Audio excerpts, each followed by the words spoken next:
மேவி போசேத் என்று ஒருவன் இருந்தான். யாருக்கும் இப்போ அவனை தேடக்கூடிய சிச்சுவேஷன் அல்ல மேவி போசேத். மேவி போசேத் எதுக்கு வெயிட் பண்ணிட்டு இருக்கிறார்னா, ராஜா கூப்பிடுவார்ல. எல்லாரும் செத்த கூட்டத்துல நானும் போயிருந்திருக்க மாட்டேனா? எதுக்கு ஆண்டவரே இப்படி ஒரு லைஃப்? ஆனா திடீர்னு ஒரு நாள் அவன் இருந்த வீட்டை தட்டுறான்.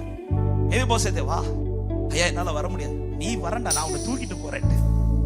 அவனை தூக்கி கொண்டு எங்க போறாங்க? அரண்மனைக்கு வராங்க. அரண்மனைக்கு. மேவி போசேத்துக்கு புரியல. அரண்மனைக்குள் இருக்கிற சட்டத்தை பொறுத்தவரை கால்கள் முடமானா இருக்கிற ஒருவனும் அந்த எல்லைக்குள்ளே வரக்கூடாது. ஆனா இன்னைக்கு இதையும் தாண்டி எனக்கு இப்படி ஒரு தயவு கிடைக்குது.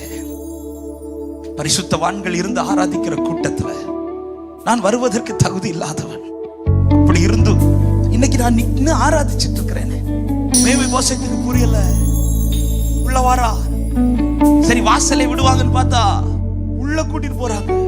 எங்க கூட்டிட்டு போறாங்கன்னா, ராஜா இருக்கிற அறைக்கு. ஹல்லேலூயா. காணியாட்சிக்கு புறம்பா இருந்த நம்மை பிராகாரத்துல விடல, மகா பரிசுத்த ஸ்தலத்துல கொண்டு வந்து கத்த நிறுத்தி இருக்கிறா. இது எப்படி சாத்தியமானது? இது எப்படி சாத்தியமானது? இது எப்படி சாத்தியமானது? அப்பதான் தாவீது வந்து சொல்றாரு, மேவி போசேத்தே, அவர் முடவனேன்னு கூப்பிடல. அவனை அறிமுகப்படுத்தினவர்கள் அவன் பெயரை சொல்றதுக்கு பதிலாய் அவன் பலவீனத்தை சொன்னார். அவன் கால்கள் முடவனா இருக்கிறான். ஆனா ராஜா வந்து முடவனேன்னு கூப்பிடாம பெயர் சொல்லி அழைக்கிறார், மேவி போசேத்தே என்று.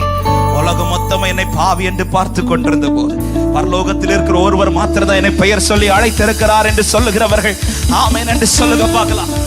மேவி போசேத்தேன்னு கூப்பிட்ட உடனே அது யாரு கூப்பிட்டு இருக்கிறார்னா, ராஜா கூப்பிட்டு இருக்கிறார். இப்ப மேவி போசேத்துக்கு கைய ஓடல, கால ஓடல. அவன் கையெல்லாம் புல்லரிச்சிருக்கிறோம். என்ன பெயர் சொல்லி கூப்பிடுறாரா?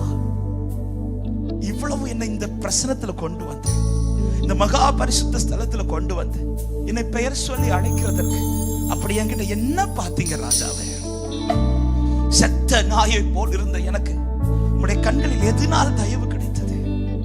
அப்பதான் ராஜா சொல்றாரு, உன் தகப்பனாக யோனத்தான் நிமித்தம். யோனத்தான் நிமித்தம். மேவி போசேத்தே, நீ சவுல் குடும்பத்துல பிறந்தேனால அல்ல, நீ யோனத்தானுக்கு பிள்ளையா இருக்கிறதுனால. நீ யோனத்தான் நிமித்தம். யோனத்தானுக்கும் உனக்கும் ஒரு இரத்த உறவு இருக்கு பாத்தியா? இந்த உறவு தான் இன்னைக்கு உன்னை என் சமூகத்துல நிக்க வச்சிருக்குது. இதே போலதான் ஒருவரால நாம் கொண்டு வரப்பட்டோம். எனக்காய் ஒரு யோனத்தான் உண்டு. அவர்தான் ஆண்டவராகிய இயேசு கிறிஸ்து.